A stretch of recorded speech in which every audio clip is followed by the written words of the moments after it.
Voy a entrevistar a alguien que para mí en el 2035 seguramente sea el presidente de la Argentina, así que después no me digas que no te avisé, con lo cual no te pierdas esta entrevista ni a palos. Estoy acá con el Messi de la logística, con el número uno de Plaza Logística, Edu Bastita. ¿Cómo andas, Edu? Muy bien, Francisco, ¿Todo muchas bien? gracias. Qué introducción. Me puede decir Pancho, porque si vas a ser el Pancho, presidente, después quiero, viste, que me conozca bien. qué buena introducción. Vos sabés que eh, cada vez hay más personas que me lo dicen y para mí es en algún punto es un elogio o es una característica mía que muchos dicen que soy un buen vendedor. Entonces, se ve que para llegar a presidente algo tiene que vender y para vender bien uno tiene que ser apasionado. Así que en el fondo lo tomo como un elogio, indirectamente. Sin dudas, yo creo que la Argentina está yendo a un lugar donde perfiles como el tuyo van a ser claramente probables candidatos presidenciales, no me cabe la menor duda, con lo cual te tengo mucha fe y ojalá así sea. Bueno, cuento con tu voto. Sin dudas, sin dudas. Bueno, es increíble, bueno, sos el fundador de Plaza Logística. Me gusta hacer analogías y cuando te escuché decir que estás llegando a 600.000 metros cuadrados de renta, empecé a decir, bueno, a ver, ¿cómo lo podemos comparar con qué? Y son exactamente 5 predios de la rural de Palermo. No sé si notaste, son 120.000 metros cuadrados en total el predio de la rural de Palermo, y estos son 5. Es una empresa que yo creo que no, jamás te imaginaste que iba a ser tan grande, ¿no? Mira, si vos mirás las primeras presentaciones con las que nosotros salíamos a recorrer en aquel momento, era tratar de conseguir préstamos de largo plazo en un contexto de Argentina muy difícil.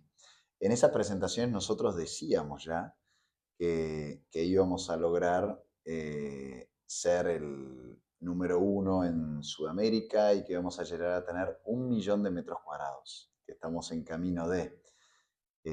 O sea que en algún punto soñábamos con esa idea, pero no nos la creíamos, ¿no? Después cuando empezás a ver que la cosa se empieza a hacer realidad, nada, te supera ampliamente. Pero efectivamente en algún lugar soñábamos con que eso podía llegar a ser factible, ¿no? O sea que el sueño estaba, que es ¿no? el gran motor de cualquier emprendimiento. ¿Cómo se te ocurrió la idea? Estamos Mira, hablando de año nosotros 2014, ¿no? antes, Antes. porque cuando empezamos a trabajar sobre la idea de Plaza Logística con mi socio, con Benji, que es un americano, ciudadano estadounidense, en ese momento nosotros estábamos queriendo buscar oportunidades de activos reales en Argentina, inversiones que fueran, la tesis era que fueran más allá de los ciclos, ¿no? Como que de alguna manera pudiéramos surfear los ciclos de Argentina sin caer en el intento, ¿no? Eh, la verdad que es una tesis que todavía hoy me parece una tesis interesante, ¿no? Los que vivimos estos últimos 25 años en Argentina con todas las dificultades y turbulencias que hubo, eh, la verdad que cuando uno encuentra una oportunidad, algún negocio de muy largo plazo y que tenga ese arraigo, esas fortalezas que le permitan superar los vaivenes y las crisis, tiene mucho sentido y son negocios que andan bien. Bueno, con esa idea empezamos a mirar distintas oportunidades. Miramos desde alquiler de oficinas hasta compra de campos para transformación de los campos, hasta el negocio de la logística. Así la descubrimos. Ahí ya estaba Mercado Libre. Mercado Libre había hecho hace relativamente poco su IPO. Si mal no recuerdo, el IPO de Mercado Libre fue en 2007 y nosotros la primera inversión importante en Plaza Logística, o importante para nuestro tamaño en aquel momento, ¿no? Fue en 2009. Así que el inicio formal de Plaza Logística fue en 2009 y ya desde un año y pico antes estábamos estudiando el mercado y relevando el mercado. Pero en ese momento era relevante como ahora todo el tema de que, che, necesito un cable y lo compro por Mercado Libre y me llega, o sea, o no. No, no. Eso, Mercado Libre toma la decisión de involucrarse con la logística en términos genéricos, sin haber todavía tomado decisiones sobre el detalle del cómo se iba a involucrar, recién entre 2015 y 2016, Ah, o sea, bastante después. Te diría que el e-commerce, los volúmenes del e-commerce eran casi insignificantes. Lo que había en el inicio de Plaza Logística era demandas derivadas de las mejoras de las operaciones logísticas. O sea, vos tenías no solo demanda por las necesidades propias del crecimiento y la evolución de las operaciones logísticas, pero también tenías por ahí operaciones logísticas de las mejores compañías del mundo que estaban diseminadas en galpones viejos, totalmente obsoletos e ineficientes, ¿no? Entonces la oportunidad de mejorar esas operaciones era muy importante y mucho el crecimiento de Plaza Logística se explica por eso. y digamos, hoy, por ejemplo, me estuve viendo, hay Mercado Libre vende 150 millones de artículos por mes, aproximadamente de acuerdo a los números de 2024. ¿Qué porcentaje de eso va por tu empresa? No, de lo que vende Mercado Libre en Argentina, un porcentaje muy alto. ¿No? Hoy es nuestro principal cliente y, y te diría que probablemente más del 70-80% de su operación fluye por nuestras infraestructuras, eh, que ya representan un porcentaje significativo en el PBI, ¿no? O sea, por los centros de distribución de nuestros, hoy está transcurriendo seguramente más de 3, quizás 4 puntos del PBI de Argentina, ¿no? O sea, es un volumen muy importante. Hoy tienen 7 grandes centros de multicliente o 6. Sí, parques logísticos. Son 7 parques Okay. logísticos. Estamos ahora con proyectos para iniciar nuevos parques logísticos. Están distribuidos por todo el área metropolitana de Buenos Aires. Y tienen pensado hacer la integración vertical de decir, porque por lo que entendí, ustedes tienen, bueno, grandes espacios, tienen toda la tecnología, obviamente procesan estos paquetes y los despachan, pero la última milla al consumidor final, ¿eso lo hacen otra empresa o también, No. o están pensando también integrar? Plaza Logística, el negocio de Plaza Logística es el negocio de las inversiones.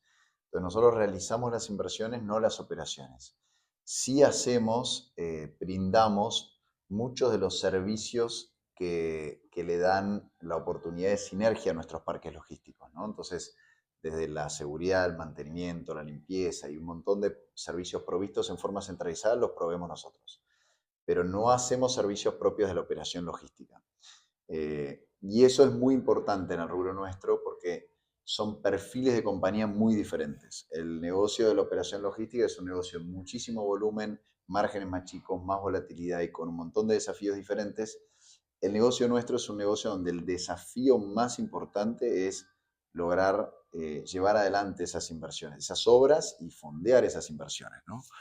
Entonces son como si fuera en un rubro muy similar, perfiles de negocio muy diferentes, ¿no? Entonces, la especialización tiene mucho sentido, te permite escala y te permite también eh, tener en el marco de toda la logística en Argentina, el rol de Plaza Logística es un rol de mucha independencia, ¿no? Nosotros no afectamos ni influimos en qué jugadores ganan o no, ¿no? Sino que nosotros a todos los jugadores les facilitamos las inversiones, ¿no? Y la infraestructura y con toda la sinergia del modelo de la infraestructura compartida, que es un modelo que ha llegado a ser un ejemplo en todo el mundo, ¿no? Los parques logísticos que tenemos en Argentina son mejores que los que tienen los países desarrollados. Mira qué bueno. Entonces hay una oportunidad también de expansión regional. Siempre la vimos a la oportunidad de expansión regional. Nosotros nos especializamos en grandes ciudades y no hay muchas grandes ciudades, ¿no? Entonces, siempre que pensamos en expansión regional, estamos mirando ciudades de por lo menos 5 millones de habitantes para arriba. Entonces, no son muchas y en algunos procesos donde estuvimos cerca de desembarcar en ciudades de esas características, por distintos motivos se terminó frustrando. Así que por ahora hemos consolidado el crecimiento de Buenos Aires, pero no descartamos expandirnos. También nos podemos expandir a otros rubros, ¿no? O sea, no necesariamente la infraestructura logística es únicamente requerida en estas megápolis, ¿no? Sino que hay un montón de nodos logísticos, como puede ser un puerto, puede ser un aeropuerto, pueden ser ciudades más chicas, quizás no tan grandes, o muchas actividades hoy vinculadas con el mundo del agro, con el mundo de vaca muerta, del petróleo, de la minería, van surgiendo oportunidades. Cada una tiene perfiles muy distintas, no solo obviamente por el sector, sino por la naturaleza del negocio, ¿no? Son negocios diferentes, complejidades diferentes, desafíos diferentes, oportunidades diferentes. Así que los estamos analizando varios. Estudié tu perfil y sos un emprendedor serial, con muchos fracasos obviamente y muchos éxitos. Eh, ¿Quién de tu familia, porque entiendo que venís de una familia, digamos, no sé, de dónde sacaste ese espíritu emprendedor? ¿Cómo fue? Bueno, hay un gen muy claro en mi abuelo materno. Mi abuelo materno era un emprendedor desde muy, muy chico. Yo creo que saqué un poco ese gen porque yo siempre digo que el emprendedores, eh, creo que somos muchísimos, ¿no? O sea, somos muchísimos los emprendedores, como somos muchísimos los que jugamos al fútbol, o practicamos un deporte, jugamos al tenis. Eh, Ahora, hay muy pocos que por ahí tienen, por algún motivo, la condición de poder tener la capacidad de semejante dedicación y esfuerzo, ¿no?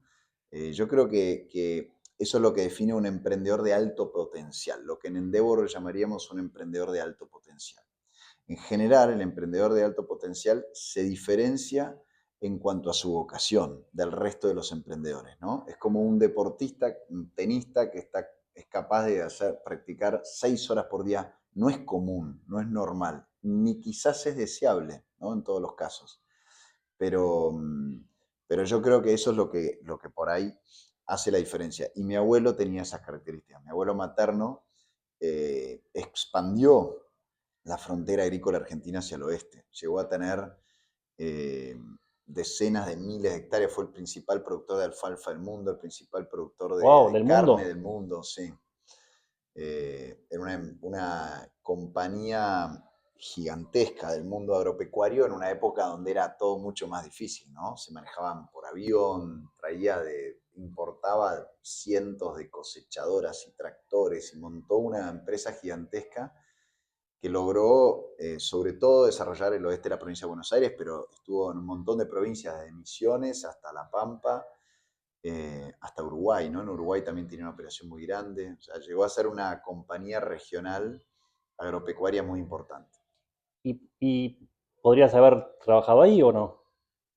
Bueno, yo tengo algunos hermanos, primos que trabajan en la compañía agropecuaria actual, que se fue dividiendo, ¿no?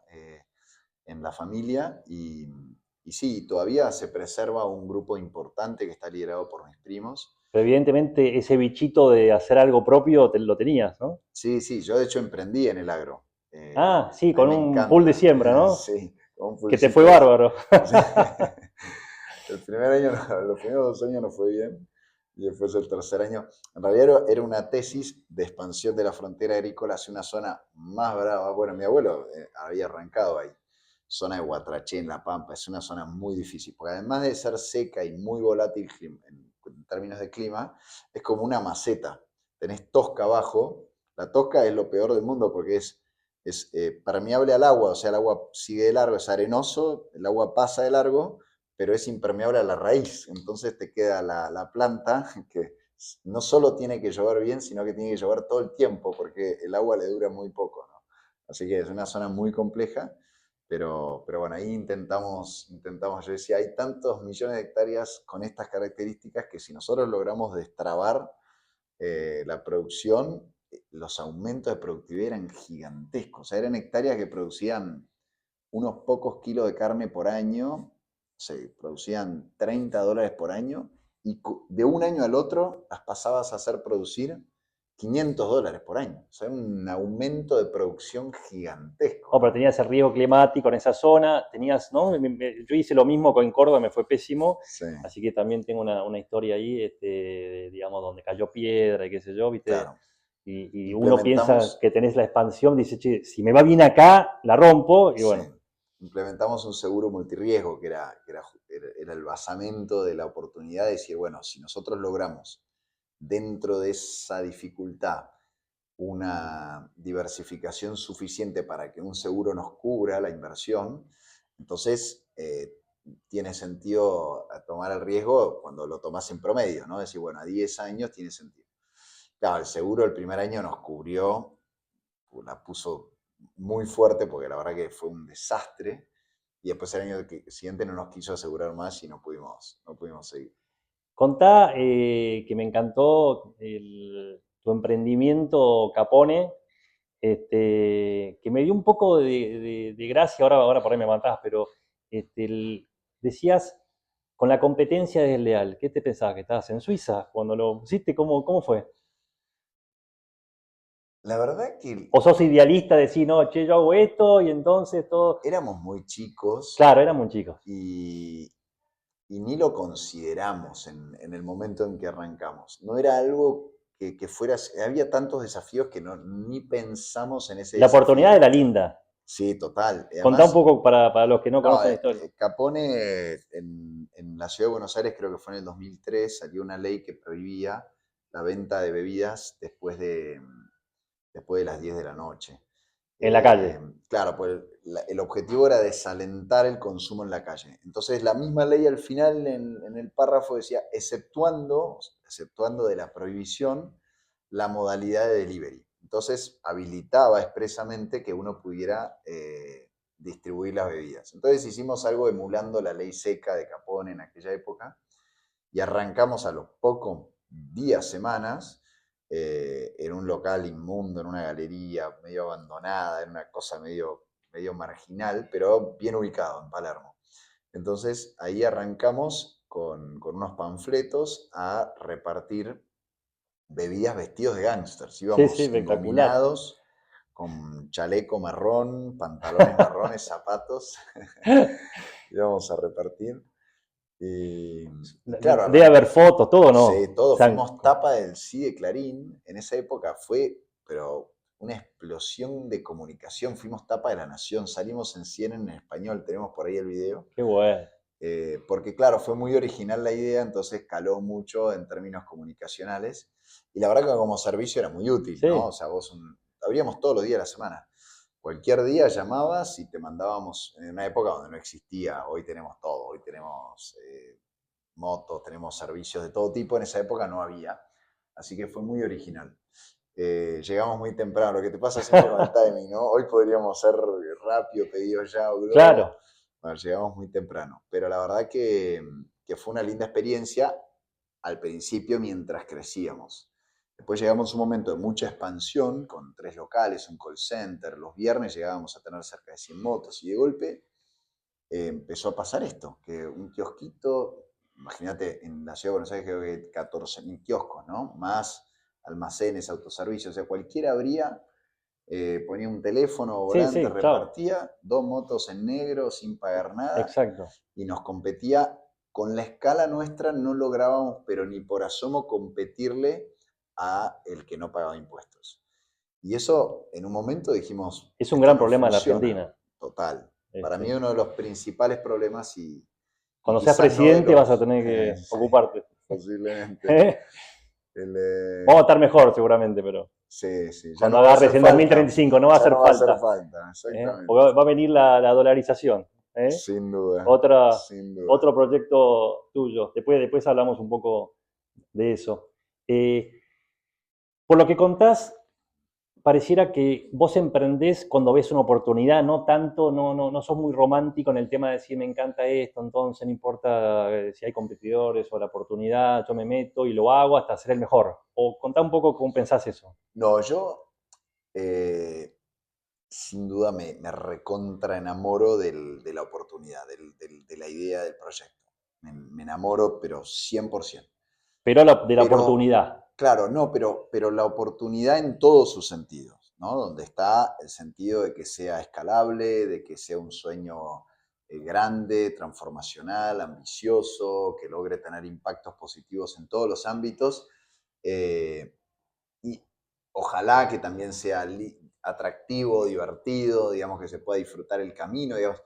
Todo es como un combo enorme que me genera ese enamoramiento, que incluye, y es muy importante, el tema de que sea una oportunidad que sea rentable, ¿no? Muchos se enamoran de un proyecto porque les gusta, qué sé yo, la arquitectura, la decoración, las plantas, los animales, ¿viste? Entonces van directamente a buscar una oportunidad para hacer algo en ese rubro.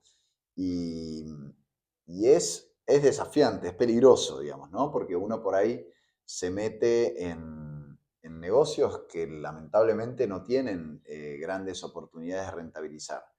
Y eso termina generando muchos problemas que van más allá de no ganar plata, ¿no? O sea, es cuando no podés pagar bien, cuando tenés que laburar en la informalidad, cuando tenés que, o sea, te obliga el negocio en algún punto, sobre todo cuando el equilibrio está debajo de la línea de flotación, como era el caso de Capone, a hacer cosas que quizás no te gustaría hacer, pero las terminás haciendo porque necesitas mantener tu estructura, ¿no? Y pagar los sueldos.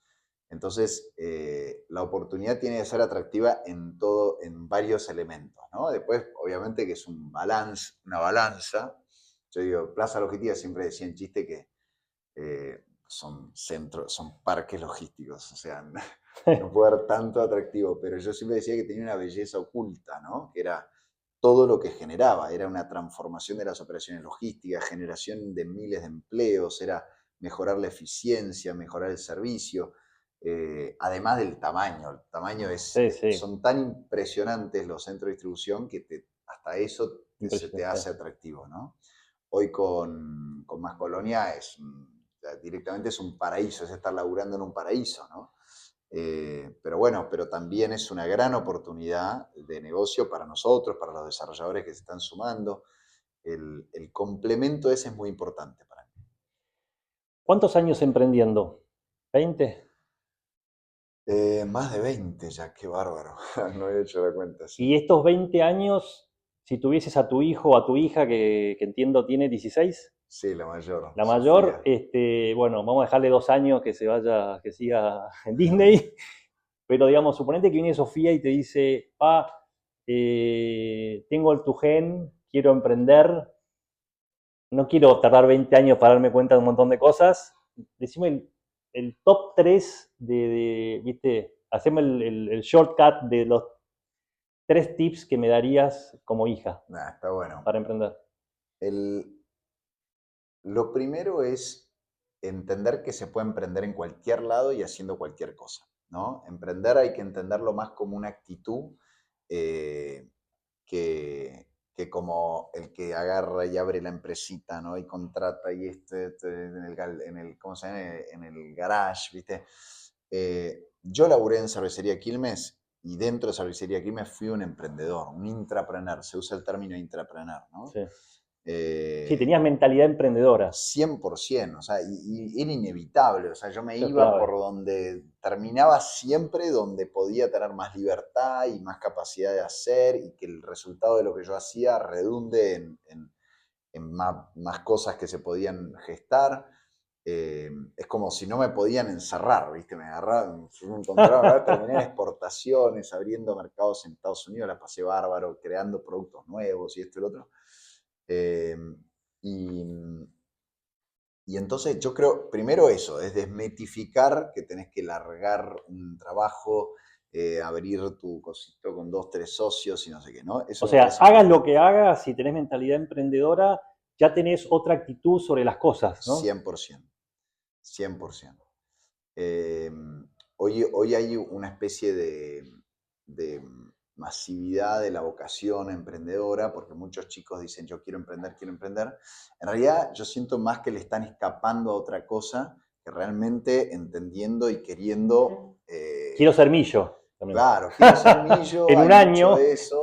con Bitcoin, digamos. Sí, sí, bueno, el Bitcoin creo que generó daño en ese sentido. no todos, también los booms de las tecnológicas, ¿viste? De golpe chicos de 20 y pico de años que se encontraron con fortunas insólitas. Mm. Eh, y, y yo creo que la idea romántica, digamos, de ir por mi cuenta y tener más libertad y qué sé yo, es falsa. O sea, tenés mucho menos libertad cuando emprendés. Yo veo que la gente que está trabajando en una compañía, que tiene un horario, digamos, está circunscrito dentro de un cierto parámetro y con ciertas reglas, fuera de esas reglas son mucho más libres. Cuando emprendés, sos mucho más esclavo de tus proyectos, de tus inversores, de tus empleados, de tus clientes, de tus proveedores, de tus bancos, o sea, sos un esclavo cuando emprendés, ¿no? Eso me parece que es una idea romántica del emprendedurismo que no es muy sana, sobre todo por lo que yo decía antes, ¿no?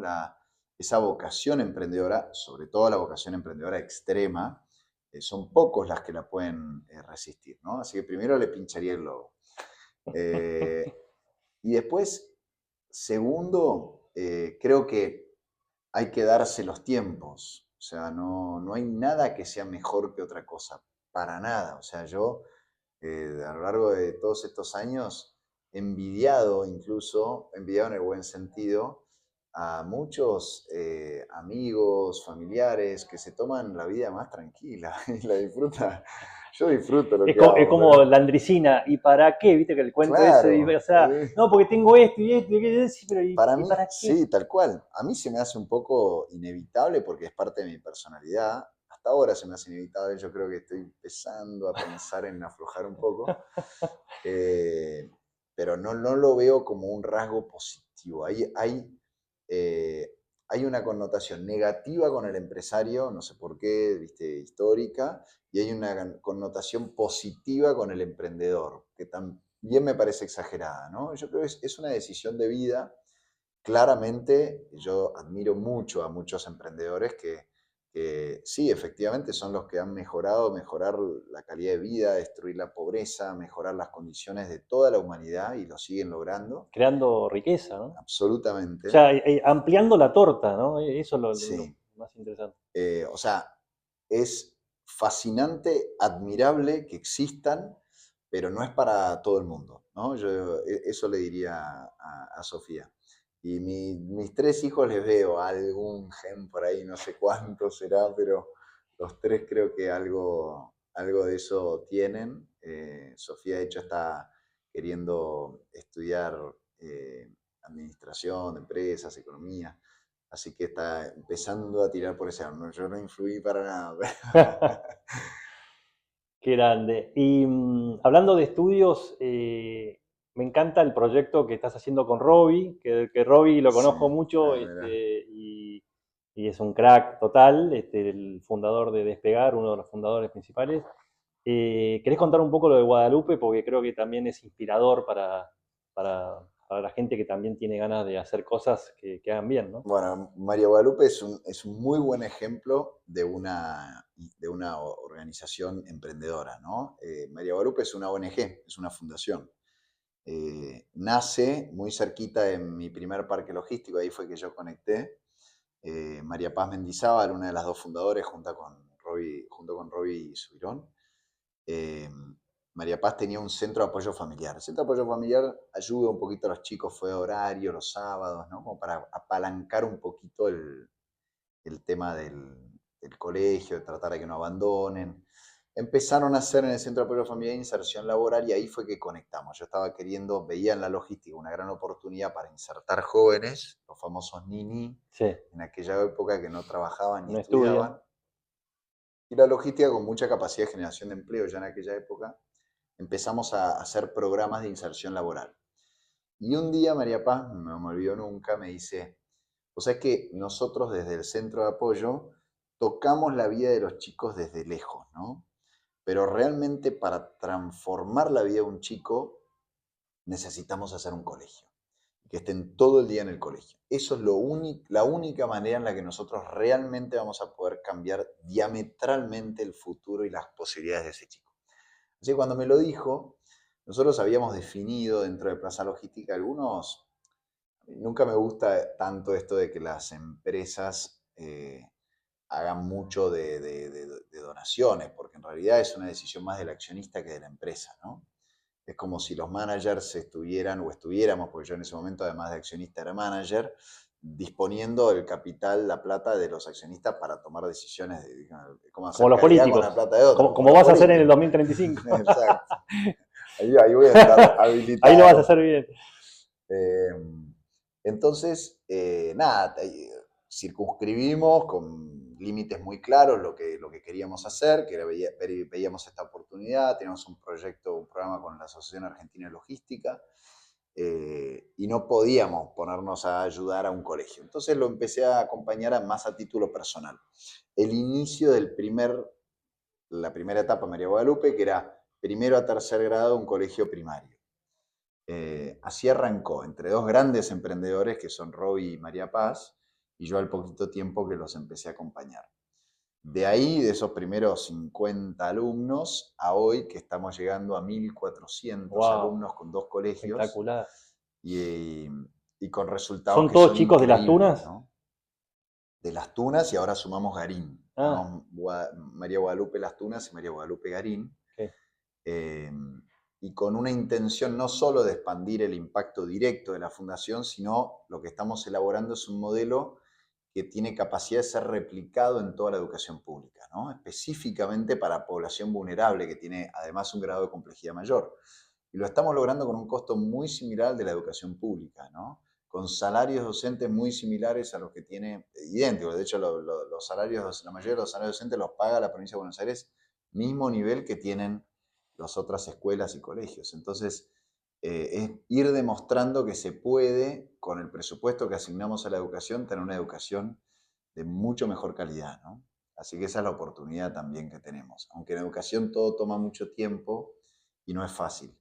Así que María Guadalupe es un muy lindo ejemplo de esto que es emprender, ¿no? Que es tener ese gran sueño y después la resiliencia de llevar Hace adelante poco todos los contaste pasos. que tuvieron un premio a la categoría. El año pasado salimos seleccionados la mejor colegio del mundo. Fue increíble eso. O sea, quedamos entre los primeros 50, no podíamos creer. Después entre los primeros 10, después entre los primeros 3, competimos contra un colegio en Queens, en New York, y uno en Río de Janeiro, y ganamos, Wow. ganamos. Así que ¿Todos eso colegios fue. que tienen el mismo fin? ¿Esa era la categoría? La O categoría nuestra, sí, la categoría nuestra está vinculado con el relacionamiento comunitario y con la inclusión? inclusión. Sí, Así que nada, muy contentos. Eso también nos dio mucha visibilidad y nos ayudó un montón. Justo estábamos con todas las inversiones de las obras del nuevo colegio, así que nos ayudó muchísimo. Eh, nada, estamos muy, muy contentos y seguimos creciendo y la verdad que muy, muy bien. espectacular. Volvamos al tema de los emprendedores, que tenemos una comunidad grande de emprendedores. Así de cuenta, imaginemos que no tenés el apellido del rubro logístico, como ahora que sos tan conocido, imaginemos que no tenés capital, que no sabes por dónde empezar. ¿Qué harías los primeros 90 días, digamos, si quisieras emprender? ¿Y qué oportunidad ves en la Argentina? Hacé de cuenta, viste, que empezás de cero, cero, cero, digamos. ¿Qué te imaginás que podrías hacer? Mira, la Argentina está en un periodo de latencia, esta es mi visión, hace 25 años, ¿no? Eh, es como si hace 25 años casi nada funciona como debería funcionar. Estoy hablando particularmente de la articulación de los mercados, la inexistencia del crédito, la inexistencia de moneda. Es como si todas las reglas de juego, como si estuviera jugando al fútbol hace 25 años en una cancha que es así, tiene pozos, médanos, parte tiene arena, arcilla, o sea, no hay reglas, no hay jueces. Entonces, nada, como jugaste 25 años en esas condiciones, de alguna manera te adaptaste, digamos, Claro, estás ahí jugando, ya sabés que tenés que pasarla por arriba de este médano, que tenés que pasar para allá, que esto, el otro, que el arco es así uno y el otro es así. Bueno, así estamos hace 25 años. Esto para mí es algo muy importante para el que está pensando en emprender, tenerlo claro, porque primero por lo que significa hoy embarcarse en el emprendimiento y después por la gran oportunidad que implica futuro, cuando la situación se vaya normalizando. Entonces, cuando un país se normaliza, un país que estuvo tan, digamos, anormal durante tanto tiempo, se empieza a parecer mucho más a la gran mayoría de los países. Pensá que los problemas que tenemos en Argentina no los tiene casi ningún país del mundo. Debe ser el 10% de los países del mundo que tienen los problemas de este estilo que tiene Argentina. Entonces, ahí hay para mí una oportunidad gigante, que yo le digo los anteojos del futuro, ¿no?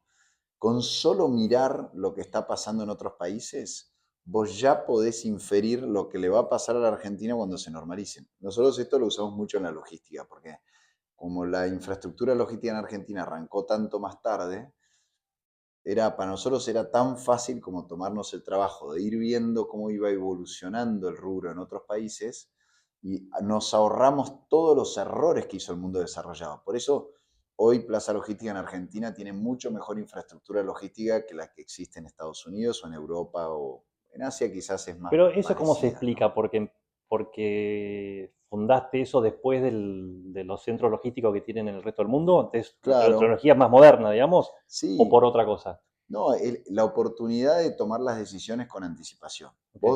Si vos aterrizás en un aeropuerto en Estados Unidos, el que sea, Miami, New York, Atlanta, Los Ángeles, vas a ver muchísimos galpones, centro de distribución, alrededor del aeropuerto, ¿no? Si vos mirás un poquito más en detalle, vas a ver un galpón así, uno que tiene una, digamos, falsa escuadra, apiñados, con calles en el medio que los cortan, digamos. Toda una infraestructura que caóticamente se fue desarrollando sin ningún tipo de planificación ni previsión. Nosotros lo único que hicimos fue comprar tierras grandes, hacer dos grandes naves divisibles internamente, compartiendo todo. Compartimos las instalaciones, playa de maniobras, infraestructuras, servicios. O sea, el solo hecho de haberlo podido hacer con un poco más de tiempo y viendo cómo se hizo en otros lugares y qué conviene y qué no, nos permitió a nosotros hacer algo mucho mejor y a un menor costo, porque además el hecho de compartir tantas infraestructuras y servicios te genera unas eficiencias muy Claro. importantes. Esto mismo para mí aplica para casi todos los rubros en Argentina, por el hecho de venir tan rezagados en todos los aspectos. O sea, la Argentina tiene 10 puntos de crédito privado sobre PBI, el promedio de Latinoamérica es 60 puntos.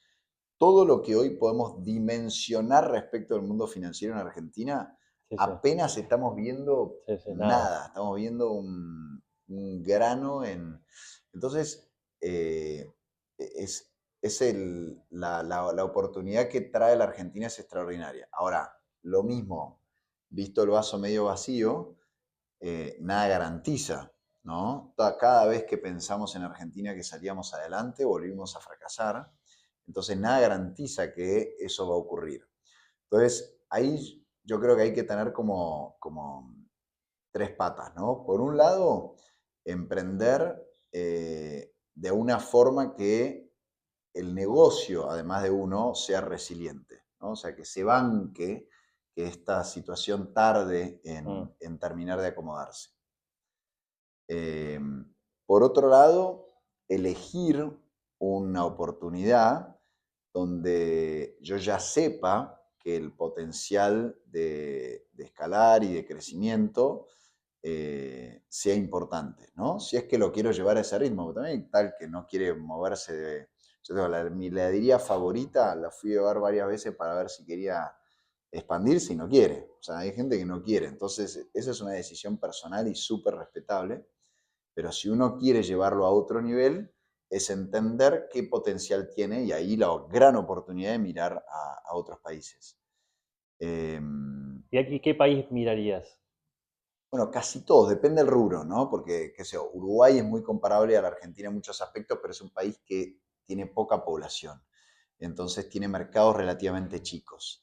Entonces, en algunos parámetros no es tan comparable con Argentina. Chile por ahí es un poco más comparable en muchos otros aspectos, Brasil también, México, bueno, sin duda Estados Unidos, Europa, o sea, de cualquier país vos podés sacar un montón de cosas para ver, ¿no? En cada rubro, en el rubro que te interese. Y después, ¿qué rubro elegir? un poco lo que hablábamos antes, ¿no? Yo elegiría un rubro que no se me haga, digamos, que tenga la mayor, como si fueran checkbox, que tenga la mayor cantidad de checkbox posible, Claro. ¿no? Desde lo que me atrae el sector, la oportunidad que veo, lo rentable que puede ser, lo resiliente en un contexto de Argentina como el actual, la oportunidad futuro, viendo lo que pasa en otros países en ese rubro, analizando, haciendo inferencia de mercado, ¿no? Si en Argentina tengo 46 millones de habitantes, este PBI, qué sé yo, bueno, ¿cómo está este rubro en otros países? Y ahí voy a ir sacando conclusiones. Mirando futuro, ¿el próximo Plaza Logística sería Más Colonia? Más Colonia tiene mucho de plaza logística, sin Contanos un duda. poco qué es Más Colonia. Parece que no, pero tiene mucho de plaza. Más Colonia es el sueño de crear una ciudad nueva, que se vincula mucho con esto que hicimos con Plaza Logística, de la oportunidad de poder diseñar desde cero los parques logísticos multiclientes con todas las eficiencias y sinergias que tiene, que es lo importante para la logística. En Más Colonia aplica para los ciudadanos. O sea, hay muy pocas ciudades en el mundo diseñadas para los ciudadanos. Es increíble, pero aún las ciudades planificadas de antes eh, tienen un montón de criterios urbanísticos que son muy obsoletos, ¿no? Grandes distancias, o sea, se privilegiaba, vieron La Plata, Miramar, las ciudades planificadas que tenemos en Argentina, si vos mirás esas cuadrículas Sí, con las diagonales, la plaza en el medio, digamos, se privilegiaba que los movimientos fueran lo más ordenados posibles, pero nada iba funcional. en contra de los movimientos. O sea, vos vivís en La Plata, en la 48 y la 73, y para ir a visitar a un amigo o para ir al supermercado tenés que agarrar el auto, ir en Exacto. el auto. Digamos, tienen mejoras respecto si querés, el orden caótico que desarrolló la gran mayoría de las ciudades del mundo, pero no resuelven ninguno de los problemas que tenemos los ciudadanos para vivir mejor, ¿no? Donde hay conceptos extraordinarios, como el concepto de la ciudad de los 15 minutos, ¿no? Que indica que el 80 o 90% de mis necesidades vitales poder resolverlas a menos de 15 minutos donde vivo. Claro.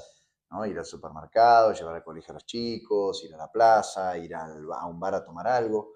Eso implica densidad. Por eso es muy importante en las ciudades que haya núcleos urbanos de alta densidad, que vayan obviamente convergiendo hacia medias densidades, incluso por ahí bajas densidades en las periferias, pero los núcleos urbanos son fundamentales, autosuficientes, ¿no? Donde yo pueda realmente transcurrir la mayoría de mi vida en esos núcleos urbanos.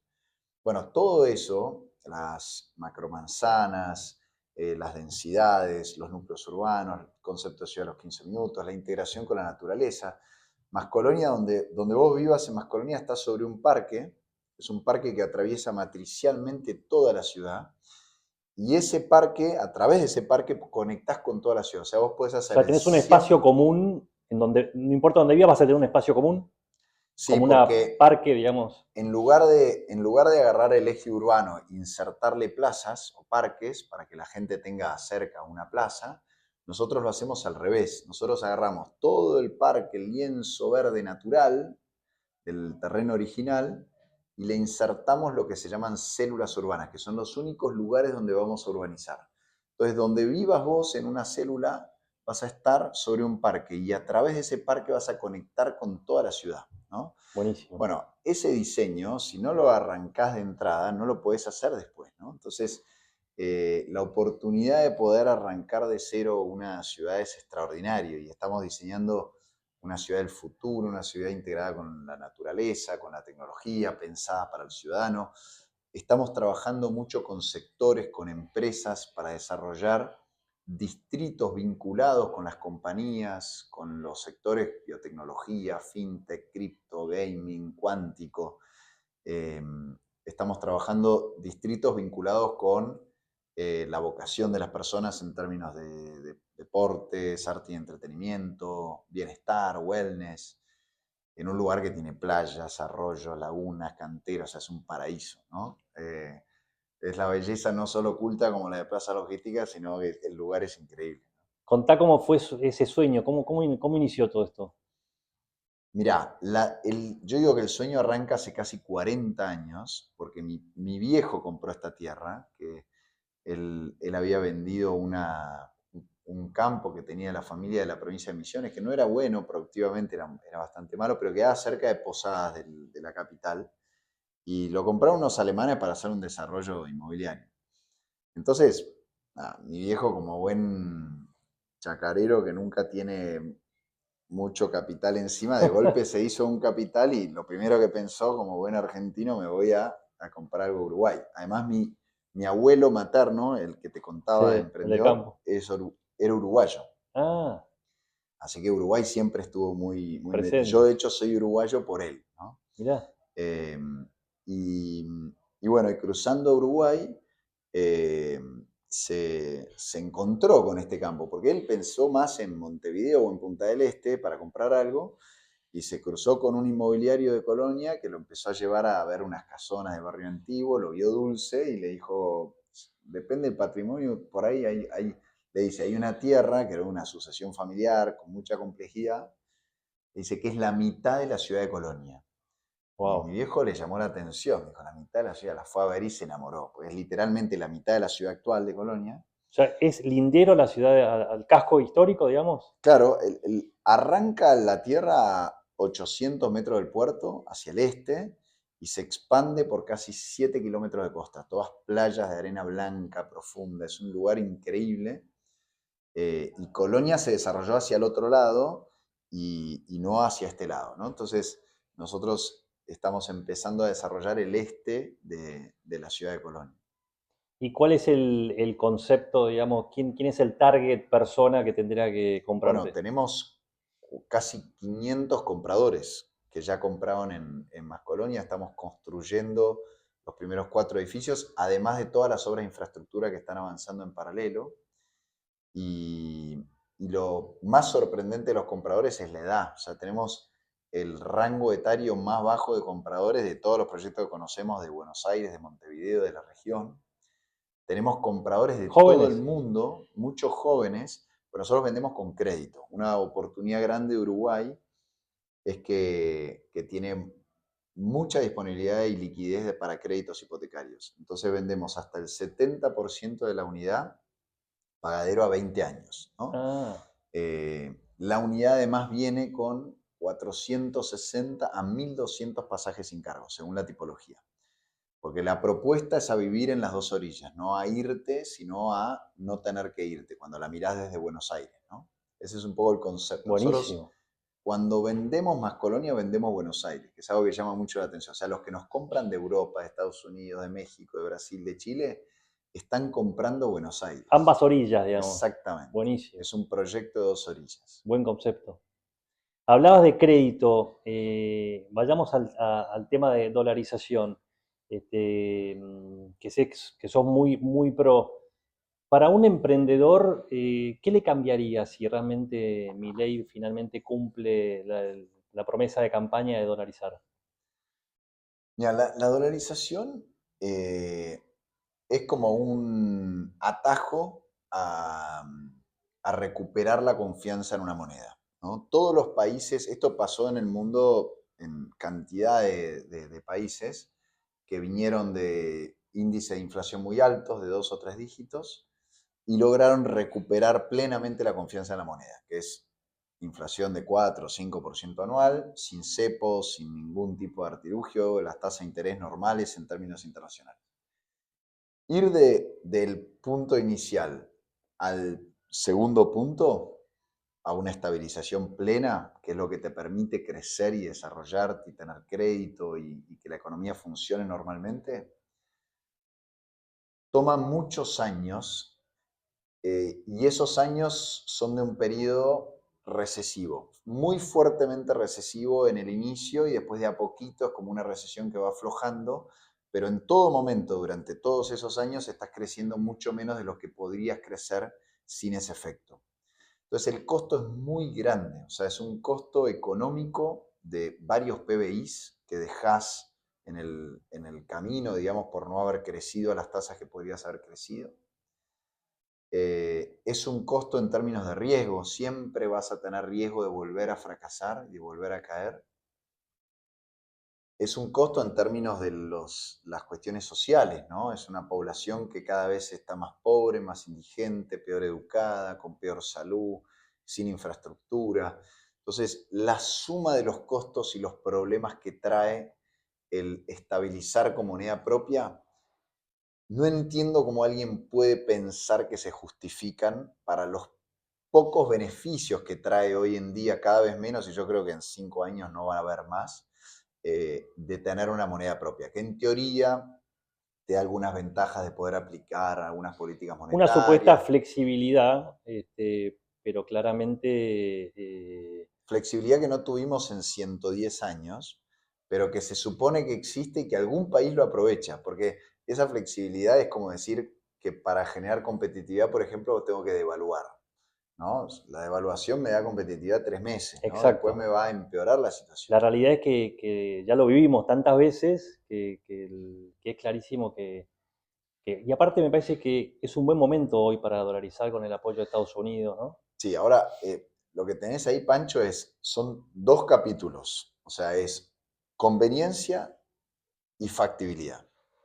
En términos de conveniencia, hay un tema que es insólito en el mundo, que es que entre el 90 y el 95% de los economistas se oponen a la dolarización, como se oponen a cualquier régimen distinto de moneda propia, flotación sucia, esto.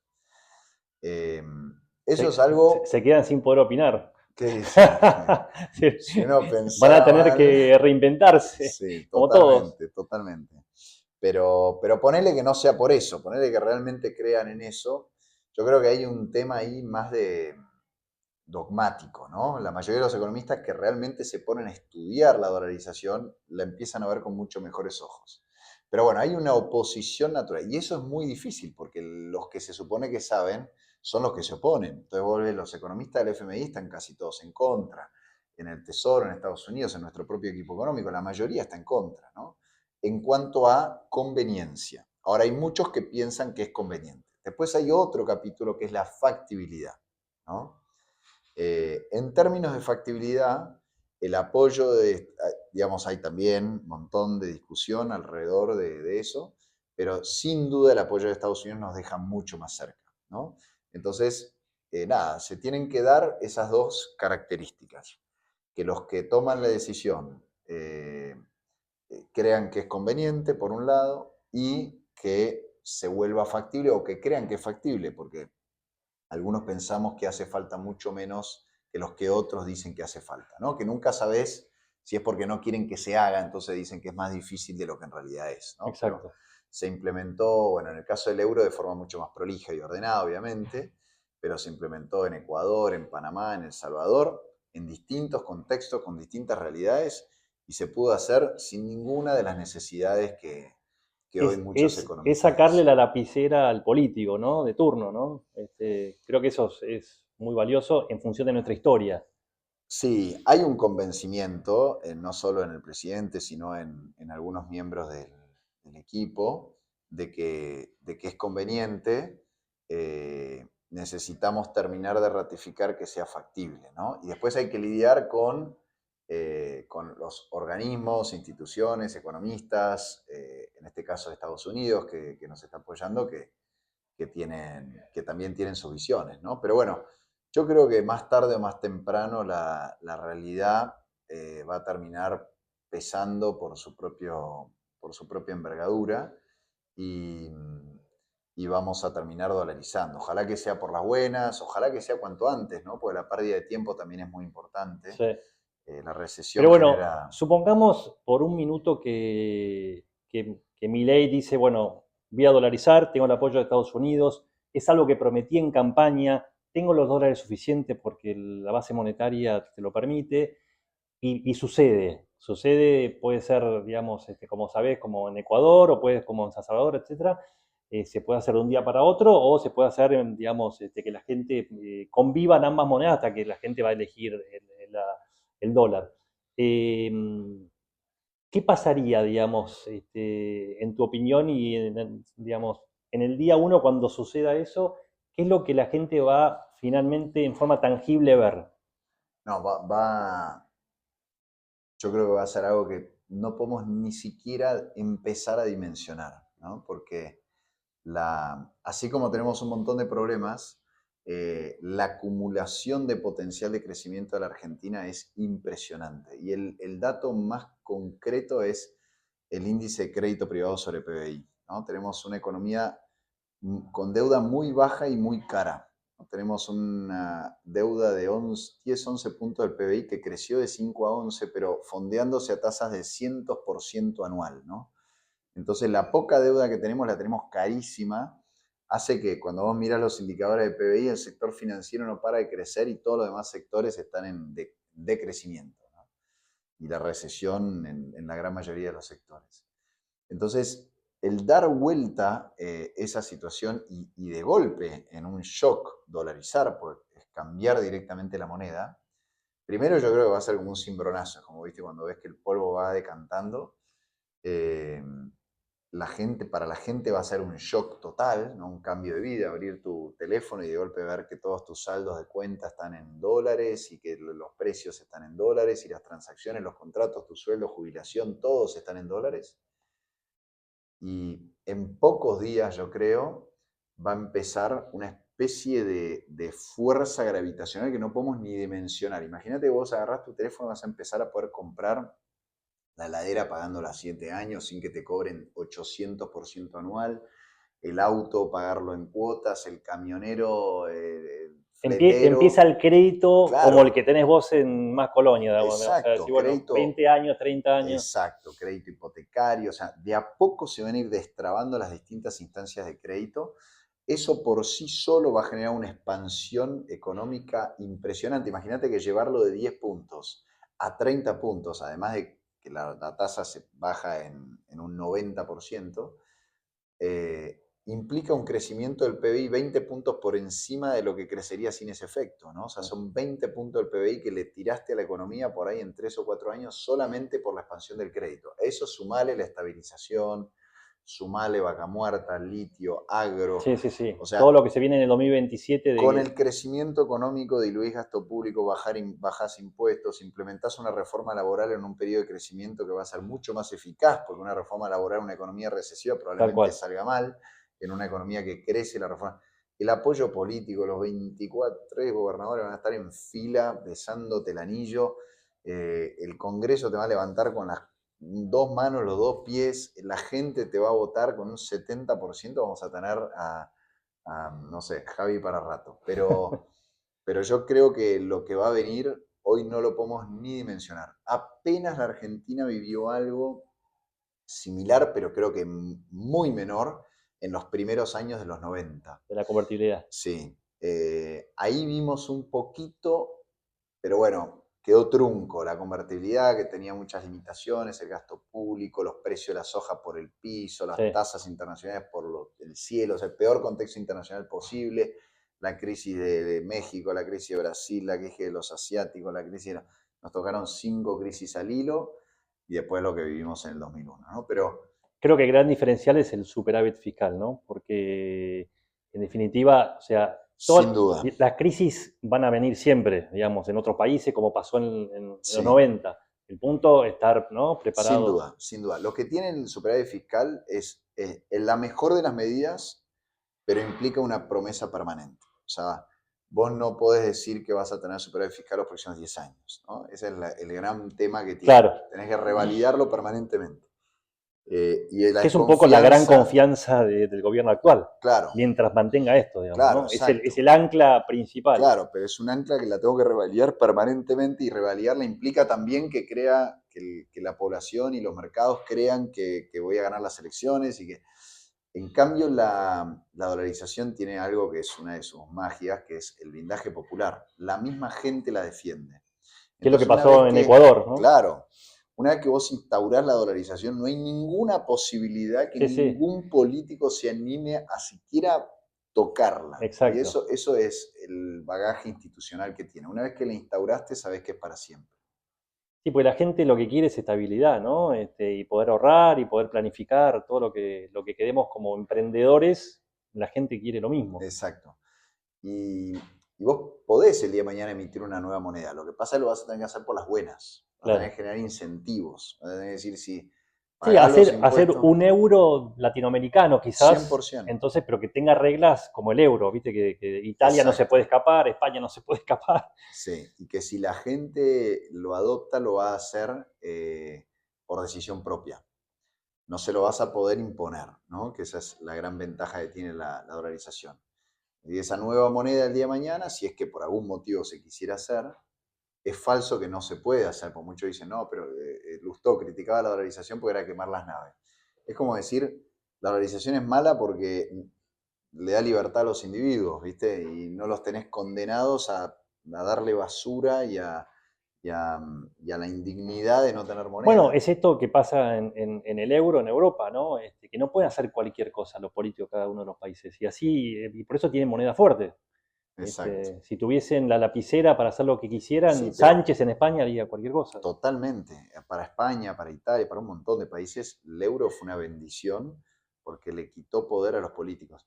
La moneda es el principal vaso comunicante entre el político y su capacidad de arruinarle la vida a la población. Tal cual. O sea, vos cuando quitas la moneda, el político sigue pudiendo arruinarte la vida, pero mucho menos. O sea, la gran mayoría del daño que te puede generar un político lo hace a través de la moneda.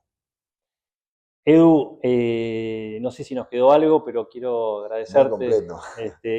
Sí, súper completo, un lujo tenerte. La verdad que gracias No, por el espacio. Sé digamos, que tu agenda es tremenda, así que gracias. un placer, Pancho. Muy buena la charla. La verdad que muy contento de haber participado y nada, y cuento con tu voto para Pero 2035. sin dudas, sin dudas.